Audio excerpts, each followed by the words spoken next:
بسم اللہ الرحمن الرحیم۔ پاک پروردگار کے بابرکت نام سے شروع کرتا ہوں جو شرک سے بھی زیادہ قریب ہے۔ اللہ پاک سے دعا کرتا ہوں کہ اللہ پاک آپ کی تمام جائز خواہشات کو پورا فرمائے۔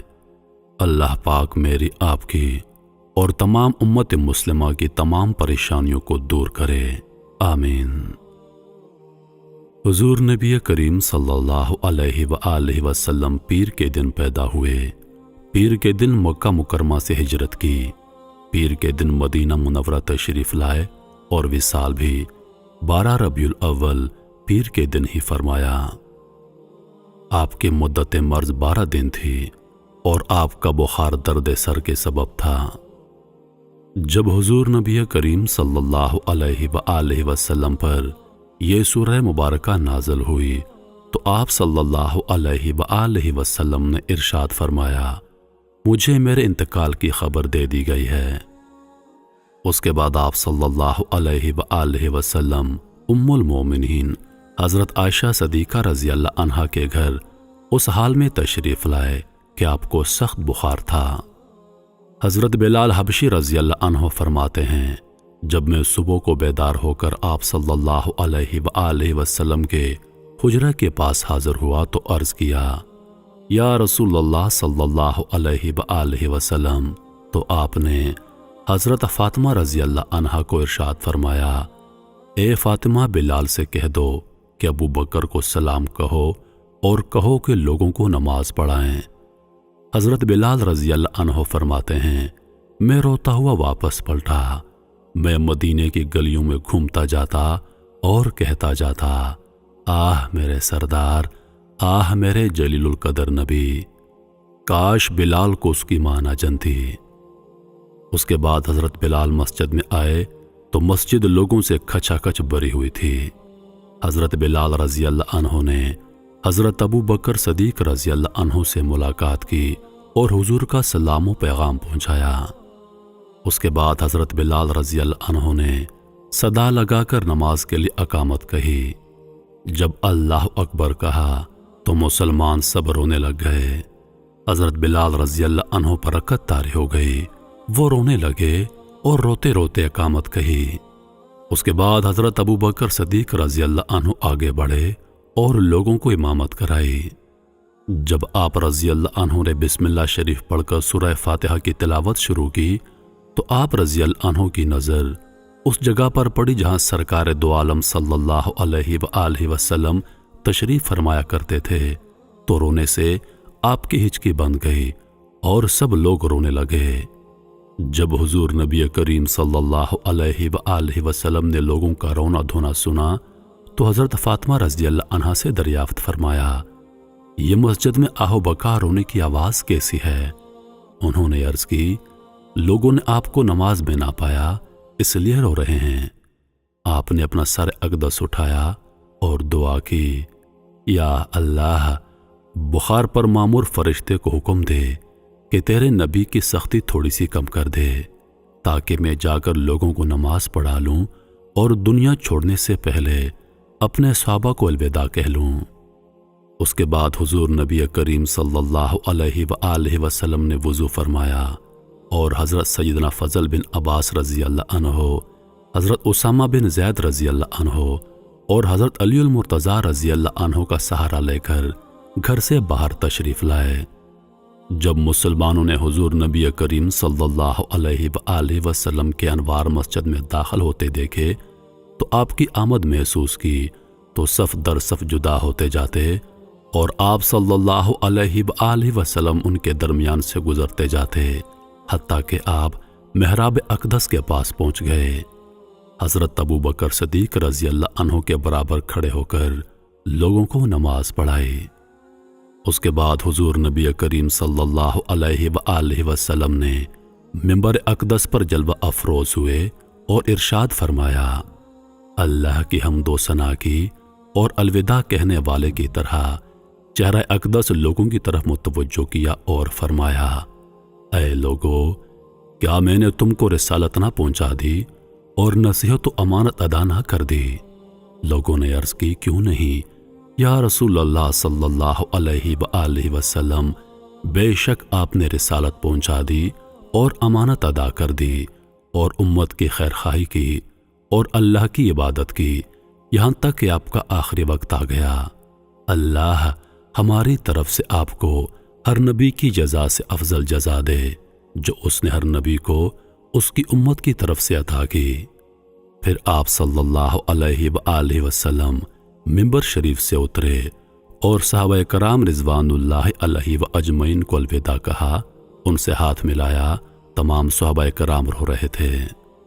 پھر سرکار دو عالم صلی اللہ علیہ وآلہ وسلم حضرت عائشہ صدیقہ رضی اللہ عنہا کے گھر تشریف لے گئے اور مرض میں مبتلا رہے، یہاں تک کہ ملک الموت ایک آدمی کے روپ میں حاضر خدمت ہوئے اور حجرہ اقدس کے دروازے پر کھڑے ہو کر عرض کی، السلام علیکم اے سرچشمہ نبوت و رسالت کے اہل بیت، کیا مجھے آپ کی خدمت میں حاضری کی اجازت ہے؟ حضرت فاطمہ الزہرا رضی اللہ عنہا نے جواباً فرمایا، اے شخص، آپ صلی اللہ علیہ وآلہ وسلم اپنے آپ میں مشغول ہیں۔ اس نے پھر عرض کی تو حضور نبی کریم صلی اللہ علیہ وآلہ وسلم نے دروازے سے جھانکا اور ملک الموت کو دیکھ کر حضرت فاطمہ الزہرا سے ارشاد فرمایا، جانتی ہو تمہارا مخاطب کون ہے؟ عرض کی، ابا جان کوئی شخص ہے۔ ارشاد فرمایا، میری بیٹی، یہ وہ ہے جو بغیر اجازت کے آتا ہے، یہ لذات کو توڑنے شکست دینے والا ہے، اسے آنے دو۔ پس وہ حاضر خدمت ہوئے، سلام کیا اور عرض کی، یا رسول اللہ صلی اللہ علیہ وسلم، اللہ نے مجھے یہ حکم دے کر بھیجا ہے کہ آپ کی اجازت کے بغیر آپ کی روح قبض نہ کروں، آپ کا کیا حکم ہے؟ حضور علیہ الصلاۃ والسلام نے ارشاد فرمایا، ٹھہر جاؤ حتیٰ کہ جبریل کو آنے دو۔ ام المومنین حضرت عائشہ صدیقہ رضی اللہ عنہا فرماتی ہیں، ہم نے ایسی بات کا سامنا کیا جس کے متعلق ہمارے پاس کوئی رائے نہ تھی، گویا ہم پر کوئی مصیبت آن پڑی ہو۔ اس بات کی بڑائی اور ہیبت کی وجہ سے گھر میں سے کوئی بھی بول نہ سکتا تھا۔ حضرت جبریل امین علیہ السلام حاضر ہوئے اور عرض کی، اللہ آپ کو سلام فرماتا ہے اور آپ کی مزاج پرسی فرماتا ہے، حالانکہ وہ آپ کی حالت خوب جانتا ہے، لیکن وہ آپ کو مزید کرامت و شرف عطا کرنا چاہتا ہے۔ آپ نے ارشاد فرمایا، اے جبریل، ملک الموت نے مجھ سے اجازت طلب کی ہے، اور پھر آپ نے پوری بات بتائی۔ جبریل امین علیہ السلام نے عرض کی، یا محمد صلی اللہ علیہ وآلہ وسلم، آپ کا رب آپ سے ملاقات کا مشتاق ہے، کیا اس نے نہیں بتایا کہ وہ کیا کرنا چاہتا ہے؟ خدا کی قسم ملک الموت نے آج تک کسی سے اجازت طلب نہیں کی، لیکن آپ کے شرف و مرتبہ کو پورا کرنے والا ہے۔ پھر حضور نبی کریم صلی اللہ علیہ وسلم نے ارشاد فرمایا، ملک الموت کے آنے تک آپ یہاں سے نہ جائیے۔ آپ نے خواتین کو اجازت دی اور ارشاد فرمایا، اے فاطمہ میرے قریب ہو جاؤ۔ وہ حاضر خدمت ہوئیں تو آپ کی طرف جھک گئیں۔ آپ نے ان کے کان میں سرگوشی فرمائی۔ انہوں نے اپنا سر مبارک اٹھایا تو آنکھوں سے آنسو جاری تھے، ان میں بات کرنے کی سکت نہ تھی۔ سرکار دو عالم صلی اللہ علیہ وآلہ وسلم نے پھر فرمایا، اپنا سر میرے قریب کر دو، تو وہ دوبارہ آپ کی طرف جھک گئیں۔ آپ نے دوبارہ سرگوشی فرمائی۔ خاتون جنت رضی اللہ عنہا نے سر اٹھایا تو وہ مسکرا رہی تھیں، لیکن کلام کرنے کی طاقت نہ تھی۔ ام المومنین حضرت عائشہ صدیقہ رضی اللہ عنہا فرماتی ہیں، ہمیں ان کی حالت سے بہت تعجب ہوا۔ اس کے بعد ان سے پوچھا تو انہوں نے فرمایا، مجھے رسول اللہ صلی اللہ علیہ وآلہ وسلم نے بتایا کہ میں آج انتقال کر جاؤں گا، تو میں رونے لگی۔ پھر فرمایا، میں نے دعا کی ہے کہ اللہ میرے گھر والوں میں سب سے پہلے مجھے تجھ سے ملائے اور میرے ساتھ رکھے، چنانچہ اس بات نے مجھے خوش کر دیا۔ پھر ملک الموت حاضر خدمت ہوئے، سلام کیا اور اجازت طلب کی۔ اجازت ملنے کے بعد عرض گزار ہوئے، یا رسول اللہ، اب مجھے آپ کیا حکم فرماتے ہیں؟ ارشاد ہوا، مجھے میرے رب کریم سے ملا دو۔ انہوں نے عرض کی، جی ہاں، آج ہی ملا دیتا ہوں۔ اور جبریل امین علیہ السلام بھی یہ عرض کرتے ہوئے چل دیے، یا رسول اللہ، آج میں آخری بار زمین پر اترا ہوں، وہی لپیٹ دی گئی اور دنیا سمیٹ دی گئی۔ مجھے دنیا میں آپ کے علاوہ کسی سے کوئی کام نہ تھا اور مجھے آپ کی محبت ہی مقصود تھی۔ حضرت عائشہ صدیقہ رضی اللہ عنہا فرماتی ہیں، حضور نبی کریم صلی اللہ علیہ وآلہ وسلم نے اپنا سر مبارک میری گود میں رکھا۔ آپ پر بے ہوشی طاری ہو گئی، یہاں تک کہ بے ہوشی غالب آ گئی، اور آپ کی پیشانی سے اس قدر پسینہ ٹپکتا تھا کہ میں نے کبھی کسی انسان سے اس قدر پسینہ بہتے نہیں دیکھا۔ میں وہ پسینہ پونچھتی جاتی تھی اور اس سے زیادہ خوشبودار چیز میں نے کبھی نہیں دیکھی۔ حضور نبی کریم صلی اللہ علیہ وآلہ وسلم وقت وصال جبریل امین علیہ السلام سے پوچھنے لگے، میری بعد میری امت کے لیے کون ہوگا؟ تو اللہ نے جبریل امین علیہ السلام کی طرف وحی نازل فرمائی کہ میرے محبوب کو خوشخبری سنا دو کہ میں اس سے اس کی امت کے سلسلے میں رسوا نہیں کروں گا، اور اسے یہ خوشخبری بھی دے دے کہ جب لوگوں کو قبروں سے باہر نکالا جائے گا تو سب سے پہلے میرا حبیب باہر تشریف لائے گا۔ جب لوگ جمع ہوں گے تو میرا محبوب ان کا سردار ہوگا، اور جب تک ان کی امت جنت میں داخل نہ ہو جائے تمام امتوں پر جنت حرام ہے۔ یہ سن کر آپ صلی اللہ علیہ وسلم نے ارشاد فرمایا، اب میری آنکھیں ٹھنڈی ہو گئیں اور میرا دل خوش ہو گیا ہے۔ جب آپ کو ہوش آیا تو میں نے عرض کیا، میرے ماں باپ آپ پر قربان ہوں، آپ کی پیشانی پر اس قدر پسینہ کیوں ہے؟ حضور نے ارشاد فرمایا، اے عائشہ، مومن کی جان پسینے کے ذریعے نکلتی ہے اور کافر کی جان گدھے کی طرح اس کی بانچھوں سے نکلتی ہے۔ حضرت عائشہ صدیقہ رضی اللہ عنہا فرماتے ہیں کہ حضور نبی کریم صلی اللہ علیہ وآلہ وسلم کا سر مبارک میری گود میں ہی تھا کہ آپ نے اپنی جان جان آفرین کے سپرد کر دی۔ آپ کی وصال کی خبر سب سے پہلے امیر المومنین حضرت ابو بکر صدیق رضی اللہ عنہ کو ہوئی، اور وہ سب سے پہلے حاضر ہوئے۔ حضور نبی کریم صلی اللہ علیہ وآلہ وسلم کے چہرہ اقدس پر یمنی چادر تھی۔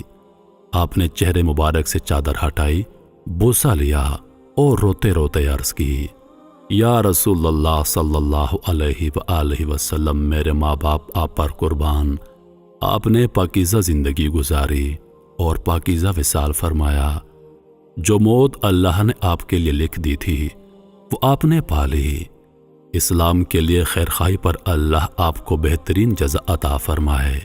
پھر آپ رضی اللہ عنہ لوگوں کی طرف نکلے اور آپ کے وصال کی خبر دی۔ حضرت فاطمہ الزہرا رضی اللہ عنہا کی فریاد نکلی، اے میرے عظیم باپ! حضرت حسن اور حسین رضی اللہ عنہ نے صدا لگائی، اے ہمارے جد کریم! ہر مسلمان نے غم و علم میں ڈوب کر کہا، ہائے ہمارا رنج و علم! حضور علیہ الصلاۃ والسلام کے وصال پر ملال پر شدت غم سے خلفائے راشدین، امیر المومنین حضرت ابو بکر صدیق رضی اللہ عنہ، حضرت عمر بن خطاب، حضرت سیدنا عثمان غنی اور امیر المومنین حضرت علی المرتضی رضی اللہ عنہ کی آنکھوں سے اشک رواں تھا۔ میرے پیارے بھائیوں، دنیا میں رہنے کی خواہش کیوں کی جاتی ہے؟ حالانکہ حضور نبی کریم صلی اللہ علیہ وسلم نے بھی اس دنیا کو چھوڑ دیا۔ حضور نبی کریم صلی اللہ علیہ وآلہ وسلم کے وصال کے بعد بھی اس دنیا میں ہمیشہ رہنے کی خواہش کیوں کرتے ہو؟ کیا ہمارے لیے ان لوگوں میں عبرت نہیں جنہیں گزشتہ سالوں، مہینوں میں اور زمانوں نے ختم کر دیا؟ کیا ہمارے لیے ان لوگوں میں کوئی غور و فکر نہیں جنہیں موت نے ہم سے جدا کر دیا؟